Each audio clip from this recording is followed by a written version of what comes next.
It's May 7th, 2011, 9:34 a.m. here at near Camp Goldfish Pond, down the road from it about 50 yards. Risky and I and John and Rusty are here. We got here about 6 p.m. last night. John, Rusty, and I. Risky had been here since the night before, just to come out early.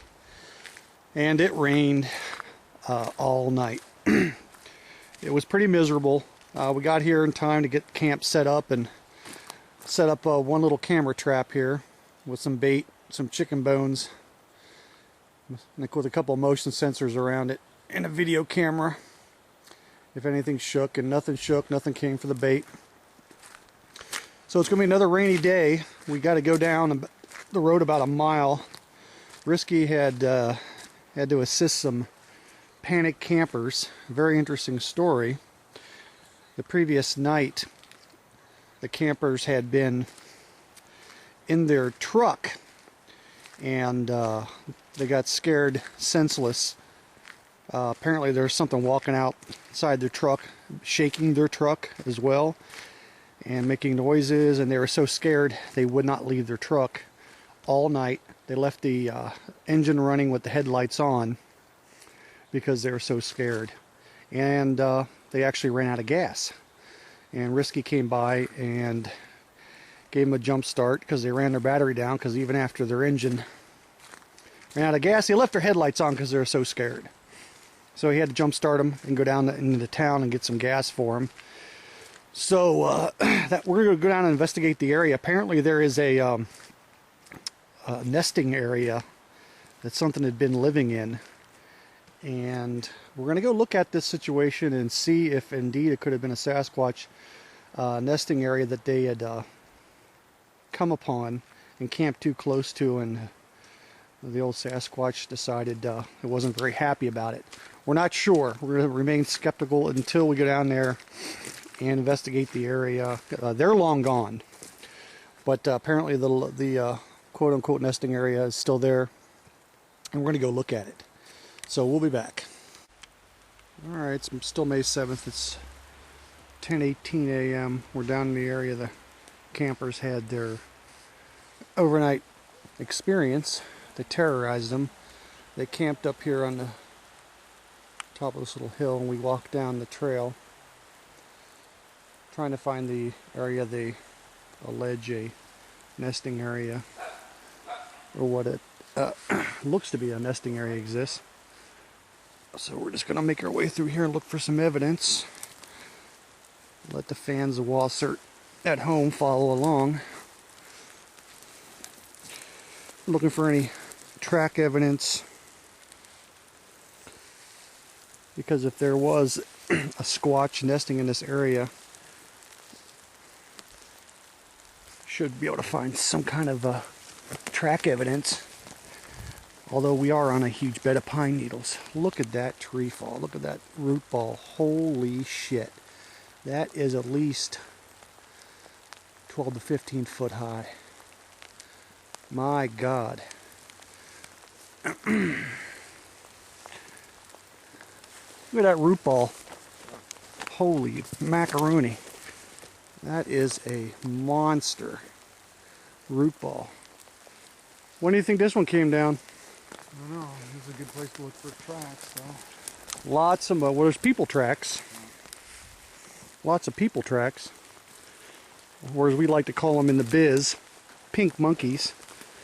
You dug out dirt in there. Well, something was burrowing in there, but... Slap. Get over there. Little red doggy. Go get the Bigfoot. Oh, some fresh water for you?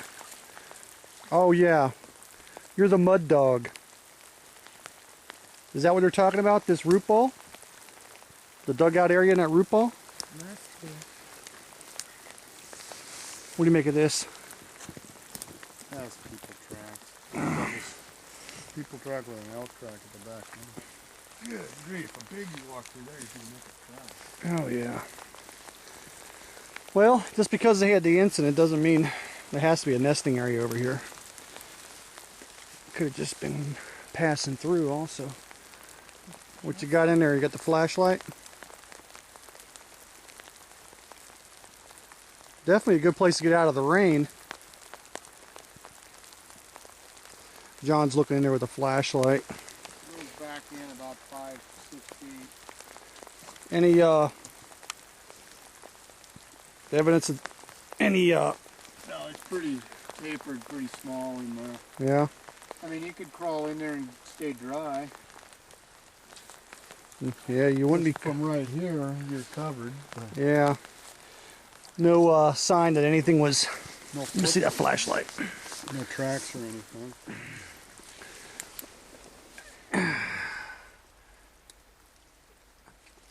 Yeah, no tracks on. Something would leave tracks going in here. Definitely a nice little area to get out of the rain, but I don't think there was a biggie in here without any tracks in the soft mud here. This root ball pulled up all the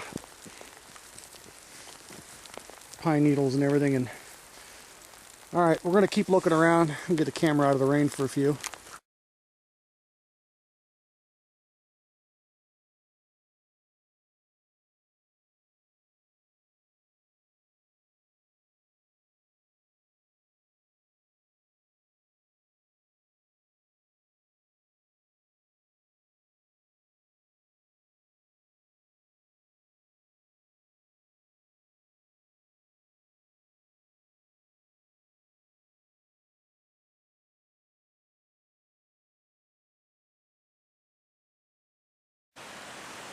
Okay, it's still May 7th, 2011.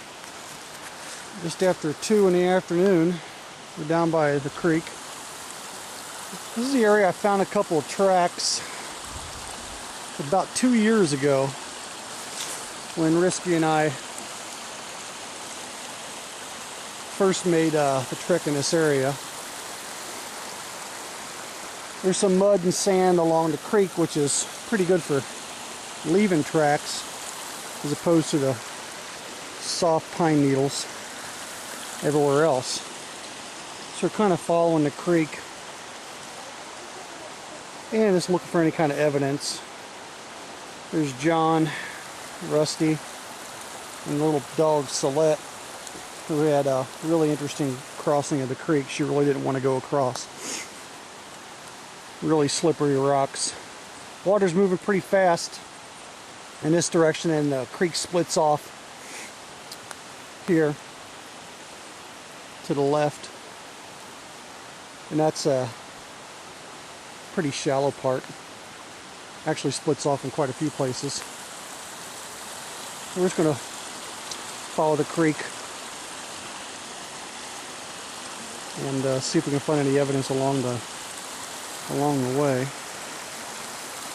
Back later.